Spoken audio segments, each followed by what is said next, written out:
So this will be something of a meta theory on why I think decentralization is becoming such a key notion within progressive circles.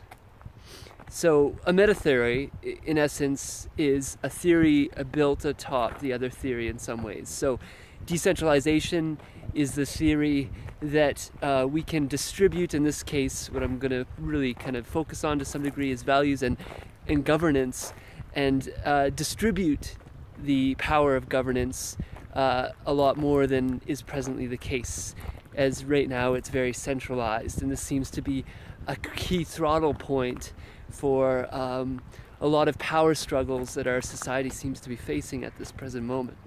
So meta theories looks at that notion and draws greater conclusions or bigger conclusions. So this particular theory, it plays heavily on fractals.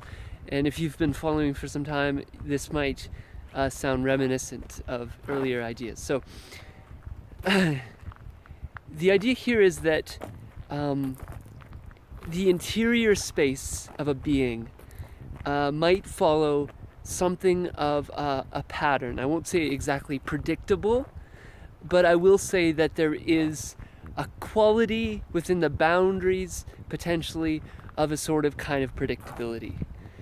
So, you know, if we take this tree here, it seems to be made up of, you know, many things. Scientists can really, biologists can get quite detailed on these things, but, you know, it's in a very broad sense, it has at least atoms and then cellular life, and it fulfills this vital quality when in the right conditions to grow upward and expand itself, as it were. Now I'm being a little metaphorical, but I'd like to suggest that this is a fractal pattern of a system that will be repeating itself throughout the cosmos as the universe complexifies.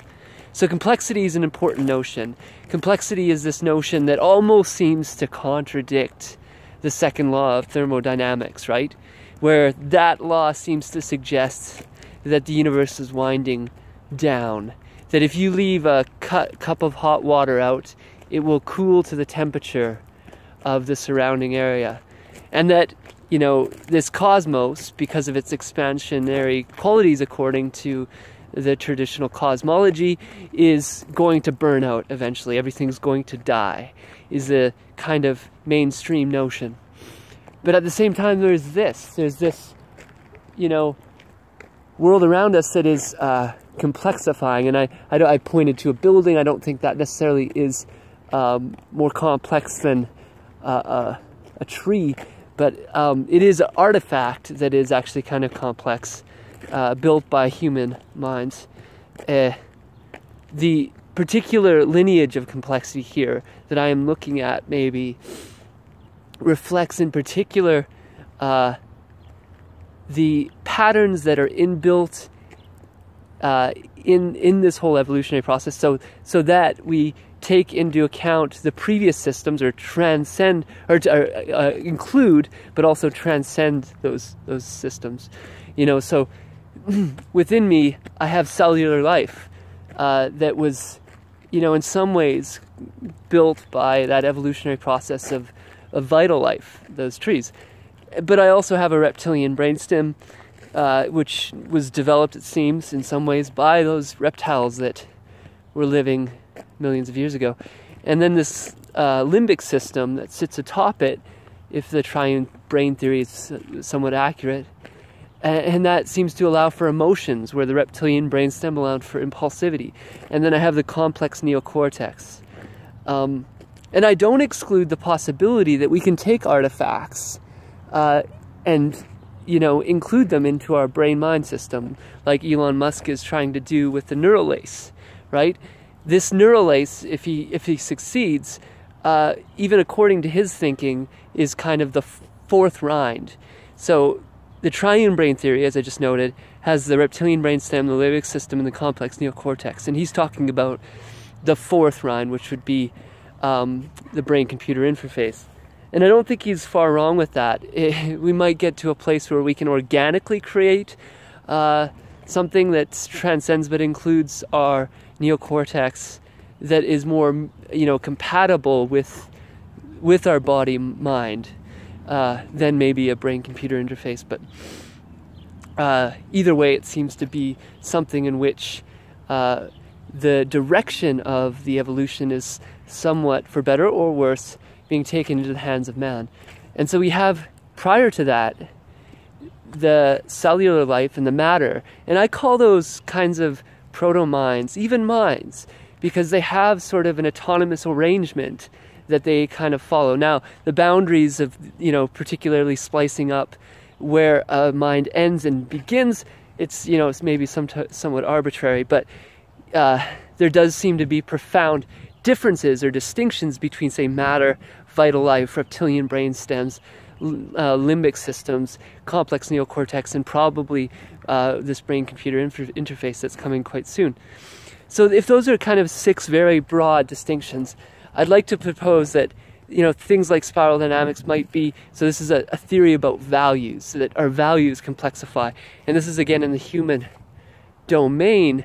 You need to have probably a complex neocortex to develop these kinds of abstractions of the nature of the universe and then create values on it. So your cognition seems to be necessary but not sufficient for development in other areas. So you actually have to be able to cognize one's own self-awareness to create, it seems, value structures about the nature of things. And if spiral dynamics is right, we have 6 major value spheres that we've mostly moved through, and 2 new ones that have kind of been emergent recently. Those 6, in essence, are considered something like archaic, which maybe evolved 100,000 years ago, to magic with the shamanistic kind of traditions, to a power orientation with the later shamanic traditions, which we see in like Maya, Egyptian cultures, and these sorts of things, to rule or absolutistic or godly, which is kind of the great mythic traditions around the world, to rational, which is the industrial period, to pluralistic, which kind of emerged on a broader scale in the 1960s with relativism and postmodernism and these sorts of things. So those 6, if this is a fractal potentially, then I'm arguing, and there's other ways to approach this. I just find this the easiest because there's maps to show it, and it is coming at it from a value systems direction, which isn't absolutely accurate, but the pattern seems to reflect to me those earlier 6 mega systems. This is where the fractal comes in. So the matter to the vital life, the matter being kind of very archaic in that it's the foundation for which anything can emerge. And then the vital qualities have this quality that the shamans tended to deeply reflect on. It's very immanent. This is kind of important. It's proto-I in some sense, because the vital mind, the magic mind, did not fully have a concept of the self, it seems. In other words, they would put on a mask of an animal, or the bear skin or something like this, and they thought their self was that to some degree. Or they rained and they danced and they thought, oh, it's raining, I caused that. The notion of cause and effect was still quite primitive, it seems, in those early civilizations. So with the emergence of the power gods, I am the king of the castle kind of notion. Power over other was very important in those cultures. We see ritual sacrifice of humans in those cultures. Think about the Mayans cutting off the heads of others to gain power in many respects, whether or not it was a metaphysical power or just the power of the minds of the people in that civilization.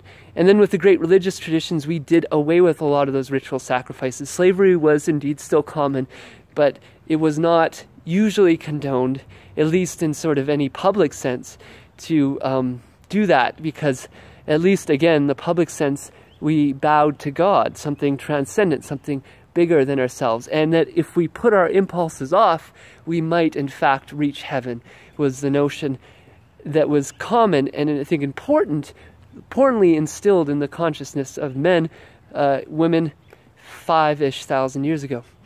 This would, if this fractal holds, reflect the transition from the reptiles, which have an impulsive attitude in their responsiveness, to the mammals, which seem to have more empathy, and particularly a sense in which they won't slaughter their young. And this is, again, proto-empathy in the human sense, but still a profound primary focus shift from really self-gratification to kind of repressing that self-gratification for other, in the sense raising, enhancing their young and their very close kin. And with humans, we seem to be objective, even with the beginnings. Even at our archaic stage, 100,000 years ago, there was this early adoption of tool making that was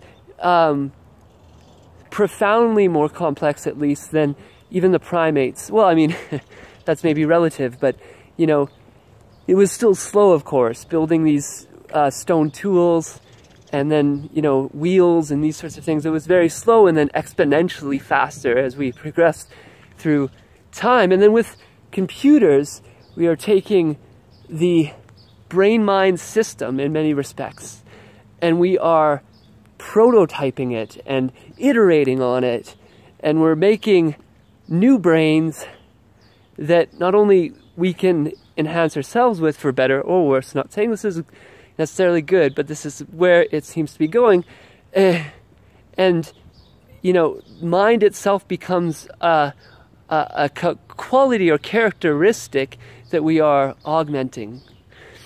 And this would be reflective, if this theory is right, of the postmodern mode, where decentralization, where I was trying to get to with this, is of primary focus.